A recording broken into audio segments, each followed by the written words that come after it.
नमस्कार दोस्तों, आपका स्वागत है एक बार फिर से आपके अपने YouTube चैनल माजिद साइंस पर। आज हम आपके लिए लेकर आए हैं भारतीय संविधान से जुड़े कुछ महत्वपूर्ण क्वेश्चन आंसर जो कि आपसे आने वाले कंपटीशन एग्जाम में पूछे जा सकते हैं। Most important question are competition exam. तो चलिए दोस्तों शुरू करते हैं फटाफट। दोस्तों आज का हमारा फर्स्ट क्वेश्चन है, निम्नलिखित कथनों का मूल्यांकन कीजिए। भारत के राष्ट्रपति पर भारतीय संसद के द्वारा महाभियोग चलाया जा सकता है। भारत के राष्ट्रपति को भारतीय संसद द्वारा भारत के मुख्य न्यायमूर्ति के अनुमोदन से हटाया जा सकता है। हमारे पास 4 ऑप्शन है। पहला सही है किंतु दूसरा सही नहीं है।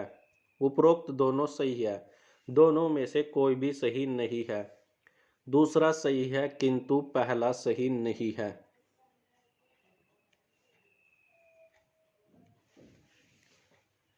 दोस्तों इसका ऑप्शन नंबर ए यानी पहला सही है किंतु दूसरा सही नहीं है। भारत के राष्ट्रपति पर भारतीय संसद के द्वारा महाभियोग चलाया जा सकता है, यह कथन आपका सही है, परंतु भारत के राष्ट्रपति को भारतीय संसद के द्वारा भारत के मुख्य न्यायमूर्ति के अनुमोदन से हटाया जा सकता है, यह कथन आपका सही नहीं है। हमारा नेक्स्ट क्वेश्चन है, निम्नलिखित भारतीय राज्य में संवैधानिक आपात की स्थिति घोषणा का संसद द्वारा अनुमोदन किया जाना होता है। दोस्तों इसका ऑप्शन नंबर सी यानी 2 महीने के अंदर। किसी भारतीय राज्य में संवैधानिक आपात की स्थिति की घोषणा संसद के द्वारा 2 महीने का अनुमोदन किया जाना होता है। हमारा नेक्स्ट क्वेश्चन है, यदि कोई राज्य केंद्रीय सरकार के निर्देशों का पालन न करे तो राष्ट्रपति निम्नलिखित में से क्या कर सकता है।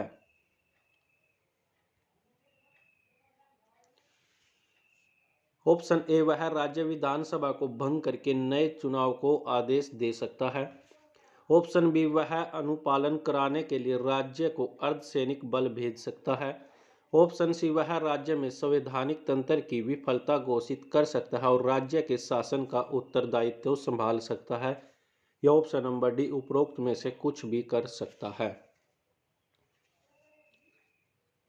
दोस्तों इसका ऑप्शन नंबर सी यानी वह राज्य में संवैधानिक तंत्र की विफलता घोषित कर सकता है और राज्य के शासन को उत्तरदायित्व संभाल सकता है। यदि कोई राज्य केंद्रीय सरकार के निर्देशों का पालन न करे तो राष्ट्रपति यह कर सकता है। हमारा नेक्स्ट क्वेश्चन है, राष्ट्रपति पर महाभियोग कौन शुरू कर सकता है।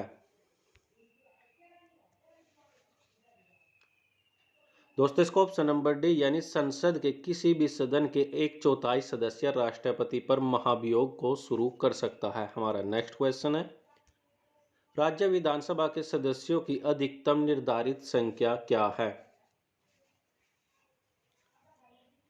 दोस्तों इसका ऑप्शन नंबर सी यानी 500। राज्य विधानसभा के सदस्यों की अधिकतम जो संख्या निर्धारित की गई है वह आपकी 500 है। हमारा नेक्स्ट क्वेश्चन है, भारतीय संविधान की संघ सूची में विषयों की संख्या कितनी है। दोस्तों इसका ऑप्शन नंबर ए यानी 97। भारतीय संविधान के संघ सूची में विषयों की संख्या आपकी 97 थी, लेकिन वर्तमान की बात करें तो यह आपकी 100 है। हमारा नेक्स्ट क्वेश्चन है, भारत के राष्ट्रपति के चुनाव के लिए नागरिक को कितनी आयु पूरी कर लेनी चाहिए। दोस्तों इसका ऑप्शन नंबर डी यानी 35 वर्ष की आयु। भारत के राष्ट्रपति के चुनाव के लिए नागरिक की आयु आपकी कम से कम 35 वर्ष की होनी चाहिए। हमारा नेक्स्ट क्वेश्चन है, भारत में उच्च न्यायालय के न्यायाधीश के रूप में नियुक्त के लिए निम्नलिखित में से कौन सी अर्हता अनिवार्य नहीं है।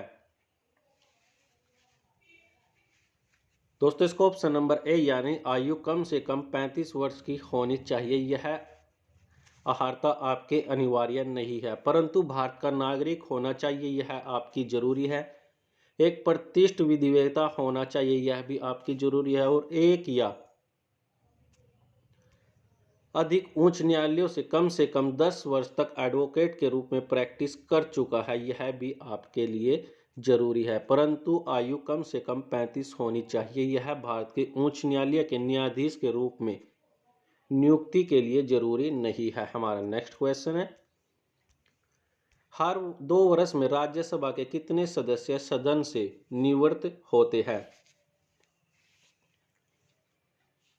दोस्तों इसका ऑप्शन नंबर बी यानी 1/3 सदस्य, जो कि आपके हर 2 वर्ष के बाद राज्यसभा के सदस्य निवृत्त हो जाते हैं। हमारे नेक्स्ट क्वेश्चन है, बी आर अम्बेडकर ने संविधान का हृदय और आत्मा किसे कहा है? दोस्तों इसका ऑप्शन नंबर डी यानी संवैधानिक उपचारों का अधिकार, जो कि भीमराव अंबेडकर के द्वारा संविधान का हृदय और आत्मा कहा गया है। हमारा नेक्स्ट क्वेश्चन है, लोकसभा में अध्यक्ष के मत को क्या कहा जाता है? दोस्तों इसका ऑप्शन नंबर बी यानी निर्णायक, जो कि आपके लोकसभा में अध्यक्ष के मत को कहा जाता है। हमारा नेक्स्ट क्वेश्चन है, निम्नलिखित में से किस देश में संघीय सरकार है? दोस्तों इसका ऑप्शन नंबर ए यानी यूएसए, यूनाइटेड स्टेट अमेरिका में देश में संघीय सरकार है। हमारा नेक्स्ट क्वेश्चन है, भारतीय संसद की सबसे महत्वपूर्ण विशेषता निम्नलिखित में से है? दोस्तों इसका ऑप्शन नंबर डी यानी संसद का ऊपरी सदन कभी भंग नहीं होता, यह भारतीय संसद की सबसे महत्वपूर्ण विशेषता मानी जाती है। हमारा नेक्स्ट क्वेश्चन है, संघ सूची, राज्य सूची और समवर्ती सूची में सभी विधायक मुद्दे शामिल है, फिर भी कोई ऐसा मुद्दा हो सकता है जिसका उल्लेख किसी में भी न हो, तो उस मुद्दे पर कानून कौन बनाता है?